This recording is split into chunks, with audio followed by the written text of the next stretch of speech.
Hey guys, Olaf here from LSE. This is in regards of a common issue with the Daewoo microwave, and most likely with a lot of them in general. So when you take the cover off, make sure also before you start doing any work to disconnect your power plug completely. Get yourself a nice voltmeter like this one for example, and read on ohmage and measure first this fuse here, which is located in here. It's a very common fuse for microwaves. It's a 20 amp ceramic, which is used by most microwaves. So if you have another old microwave, save those so you have a spare on hand, because what can happen, and that happened to mine now, is parts break.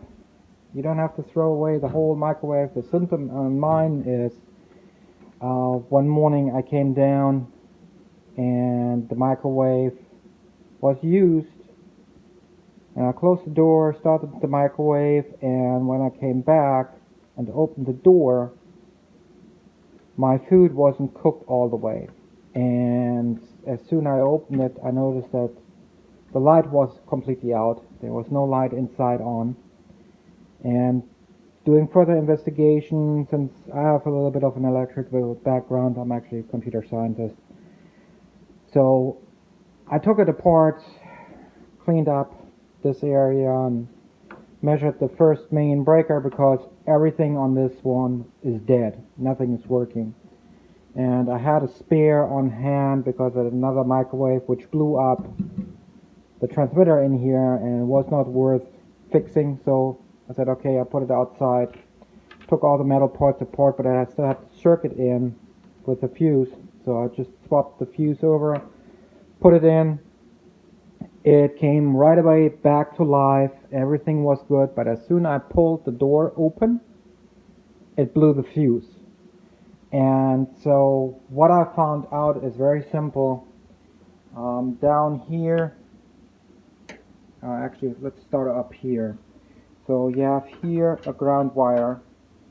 Pull that off, disconnect the whole thing, unscrew this screw in here to gain access to this panel here, and down in the panel is one screw sitting down here which I had to remove. Then you just pop your door open a little bit, and this panel you just push down and pop out, and you have access pretty much to everything. Then the cables are still here into the secure clamp, and just get it out and look at your switches.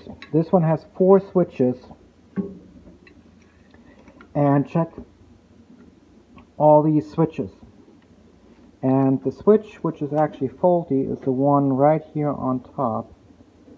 So let me focus on this one and I'll show you what's going on. So as soon as clicked in, it had this bottom here shortened.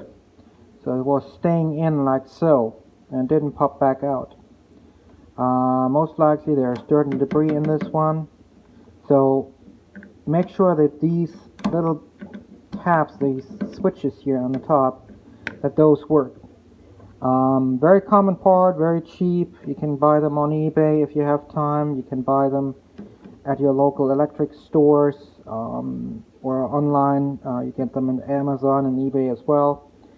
So just make sure all these function right. So this one, for example, has a rotary switch with a lever where you can see you push and it pushes this switch, and there's behind one another one with this plastic tab, and by the rotation it also taps this switch. So there are 2 here, 1 there, and 1 there, so in total of 4.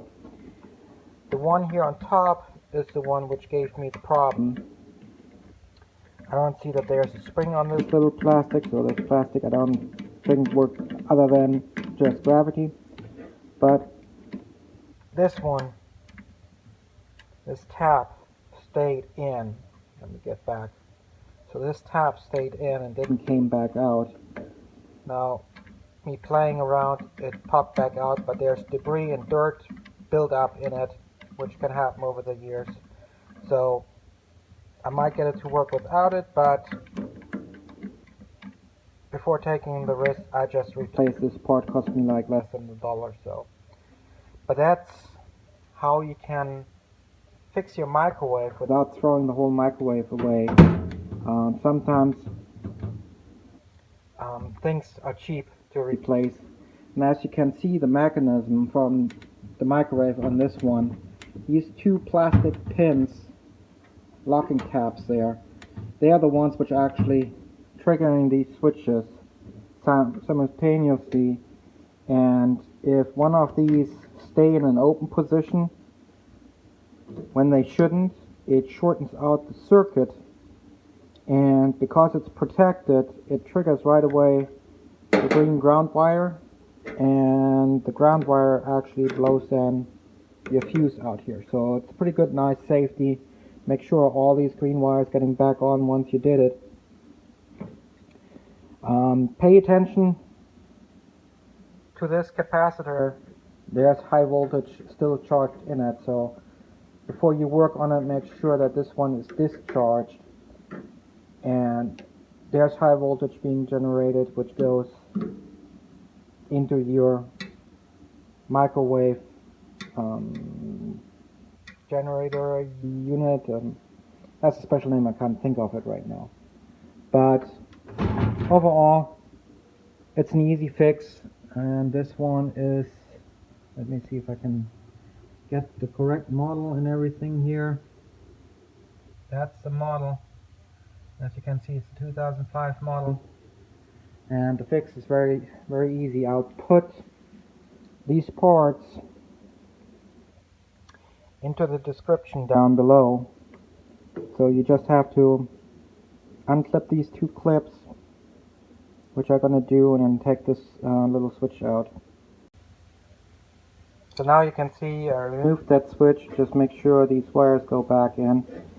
This one has a safety tab in the back, so that one you have to pull back a little bit on it. I'm not sure if you can see it right.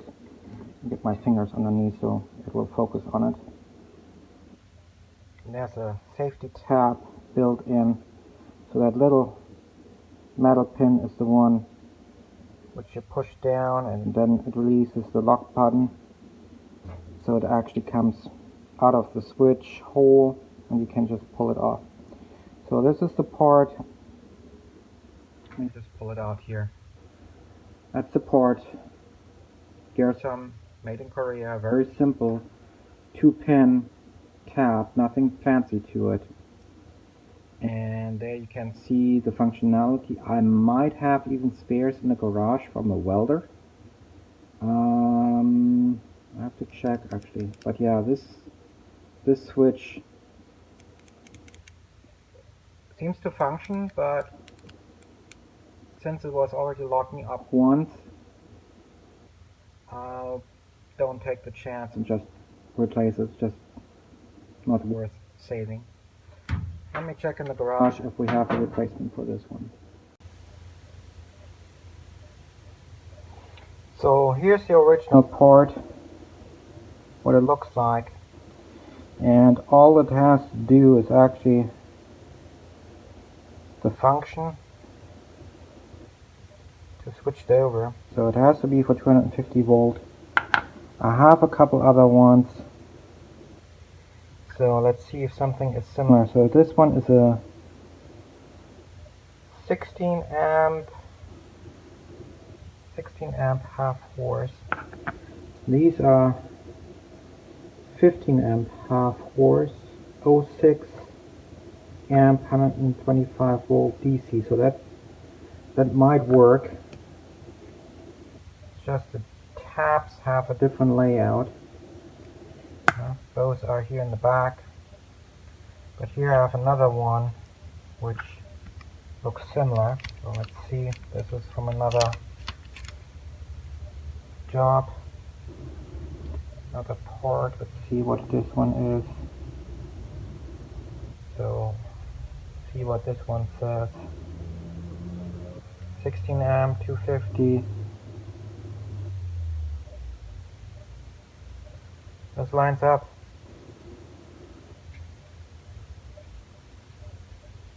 Just the pin is in a different location.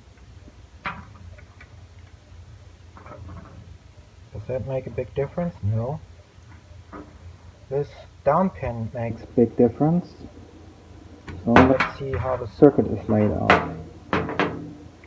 Alright, so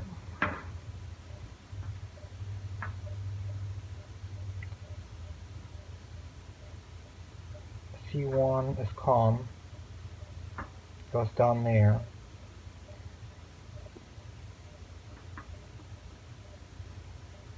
So this is on no, the pin, and that one is on NC. So this is not the right one. So make sure they are the right. So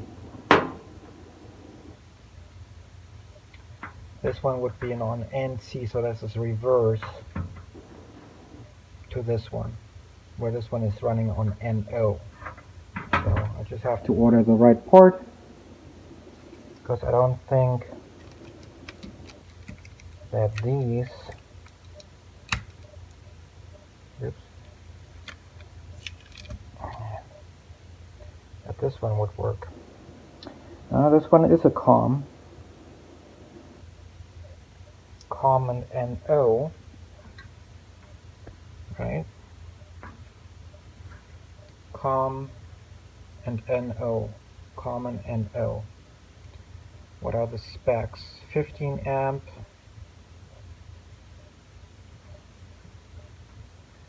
15 amp,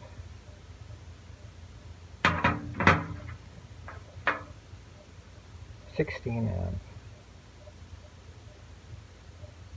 06, 16, 06, 03, 03 on 250. So real difference here between these two is 1 amp. That might be suffice, but I don't take the chance. I just replace it with the right one, so I'm gonna order one of these.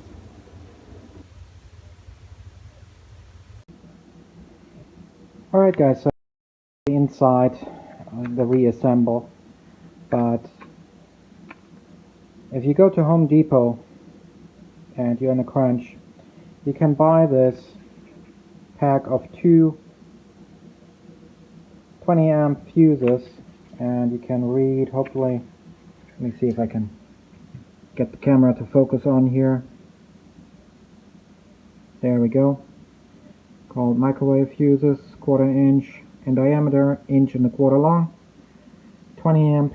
Two of them cost around $3.50, and so I put one of them in, changed the switch out, and as you can see the light is on, and now when I open the microwave it does not trigger anymore. So this was all there is to it. Microwave works just fine. Let's put here 10 seconds on it, and there you see, works like new. All in all, I paid for this $3.50, and for that little switch I paid, I think, 50 cents in total, because I got it from China. But I already had some of them, so I used one, put it in, and there you go, everything back to normal. So you don't always have to throw away your microwave just because it went completely dead, because most of the time those microwaves are very, very simple in the inside. And as you can see, I have a second one up here, same principle, where you have these two hooks which trigger switches in here. So if your whole microwave just goes out and you have no lights inside, nothing on the display, no beeping when you do anything, then most likely first thing you want to look for is the blown fuse. Make sure you measure it right. Once you measured it and that one is pretty much an open circuit, then you know this one is blown. Then start digging. So again guys, thanks for watching. Please like and subscribe. Have a blessed day. Stay safe out there.